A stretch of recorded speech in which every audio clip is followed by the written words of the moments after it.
का जो पूजन का विधान है उस विधान में कोई गर्म चीज की महत्वता नहीं है क्या? कोई गर्म चीज की महत्वता? फिर भी दुनिया के लोग अपनी बुद्धि लगाकर माता की जब पूजन करने जाते हैं तो वहां अगरबत्ती भी जलाते हैं और दिया भी जलाते हैं।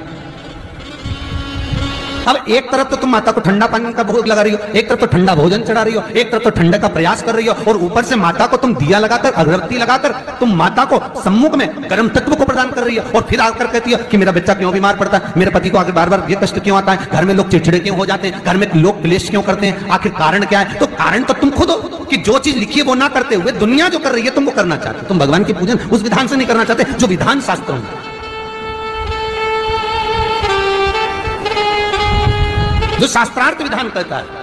महाराज, शीतला माता की पूजन में कहीं ऐसा लिखा है कि तुम दिया लगाना, अगरबत्ती लगाना? शीतला माता की पूजन में लिखा है 1 लोटा पानी लेना, उस जल में पुष्प आदि लेकर माता को ठंडा भोजन का सुंदर भाव से माता का स्नान कराकर पूजन करना, अर्चना करना, कुंकू चावल रोली मोली जो चढ़ा सकते हो, चुनरी वस्त्र आदि जो चढ़ाना हो चढ़ाओ, पर यह नहीं लिखा कि तुम दिया भी लगाना कि अगरबत्ती भी लगाना, क्योंकि गर्म तत्व चाहिए माता। वो शीतल है, शीतला। और अगर तुम दिया लगा भी रहे हो, मान लो दिया अगर तुम लगा भी रहे हो तो उसके सम्मुख ना लगे, उससे दूर, बहुत दूर। ठंडे समय में, शीतल समय में शीतला माता ने यह नहीं किया कि रोटी बना के उठो और थाली लेके लाइन में लग जाओ। तुम देखना, शीतला माता की पूजन करने लोग जाते हैं ना शीतला सप्तमी, शीतला अष्टमी पे, बस 11 बजे तक तो रोटी बनाती रहेगी, सामान बनाती रहेगी, 1-1.5 घंटा में ठंडा हुआ, 12:30 बजे उठ के सीधे लाइन में लग जाएगी, जल्दी से पूजन करके सो जाऊंगी, काम खत्म। शीतला माता ने भी सोच लिया, बस तूने मुझे बेवकूफ बनाया, अब रुक जा। 11 बजे तक भोजन बनाया, 10 बजे तक भोजन बनाया, 1 बजे रात को लाइन में लग गई पूजन करने के लिए। 1 बजे रात को न जाने किसने फैला दी कि 1 बजे रात को लग जाओ लाइन में, सुबह तक पूजन करके अपने घर आ जाओ, फिर आराम से आके सो जाओ। अब इतनी जल्दी क्या है भगवान के पूजन की? माँ की पूजन करने जा रहे हो, माता से लाड़ लड़ाने जा रहे हो, अपनी माता से अपने दिल की बात कहने के लिए जा रहे हो, अपने स्नेह की बात कहने के लिए जा रहे हो, तो धीरे धीरे प्रेमवश आनंद से माता की आराधना शीतल समय में, ठंडे समय में। ठंडे समय का मतलब है भीतर से ठंडे होकर, अपने भीतर से ठंडे होकर। अब अपने भीतर तो ठंडा ही है ही नहीं ना, जल्दी जल्दी चलो, और आदि बहुत पतली खुशी है, और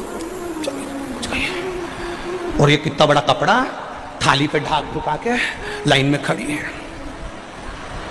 शीतला माता, शीतला माता, या हाथ में लोटा या हाथ में थाली है, और इतनी देर में पड़ोसन निकल के बाजू में से जा रही थी और लोटा थोड़ा सा ढुल गया।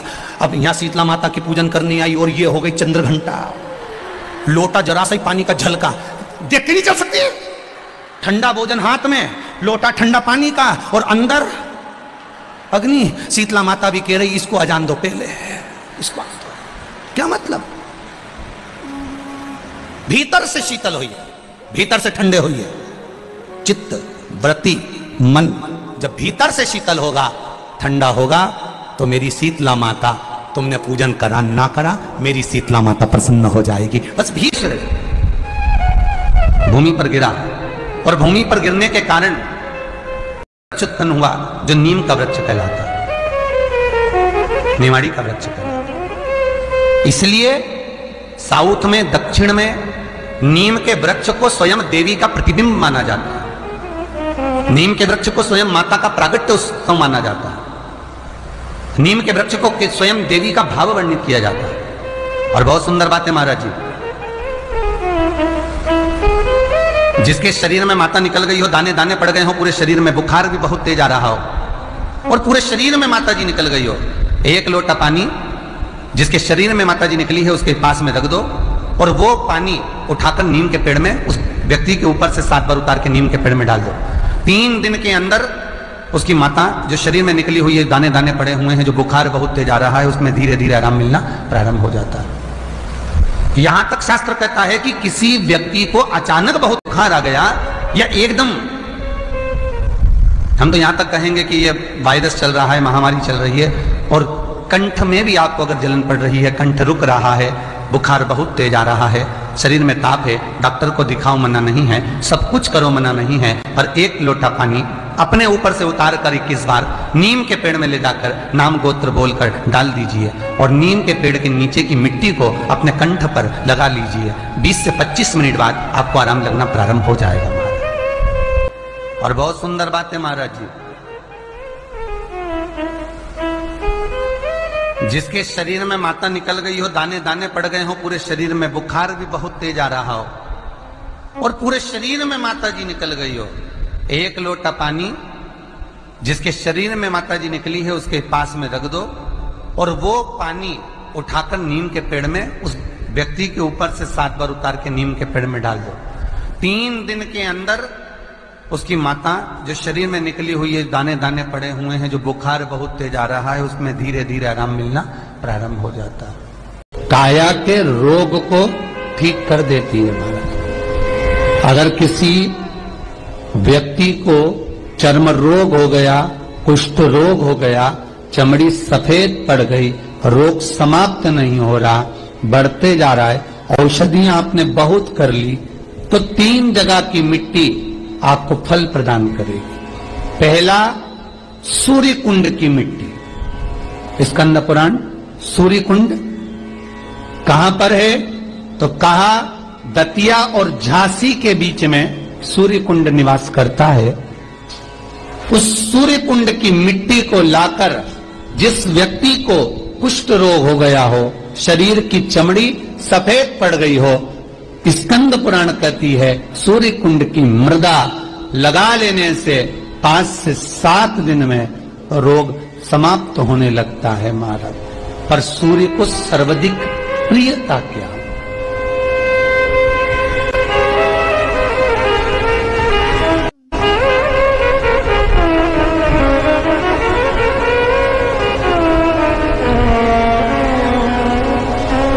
सर्वाधिक प्रियता सूर्य को क्या? क्योंकि सूर्य तपता है, तो उस तपन को मिटाने के लिए सूर्य देवता के शरीर पर गाय का घृत मला जाता है। जैसे शनि को तेल लगाया जाता है, सूर्य को घृत मला जाता है।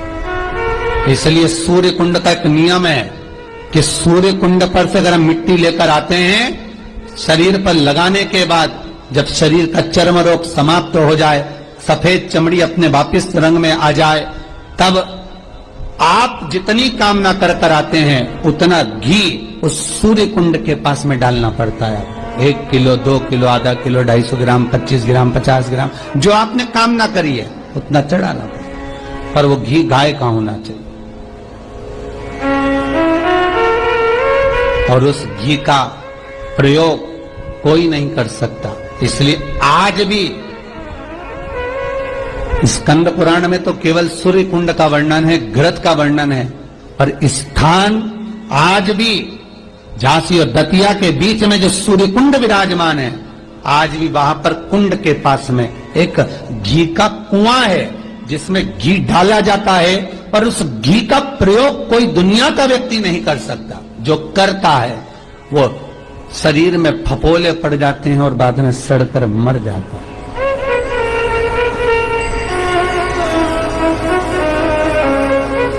घृत प्रगंध नहीं, घृत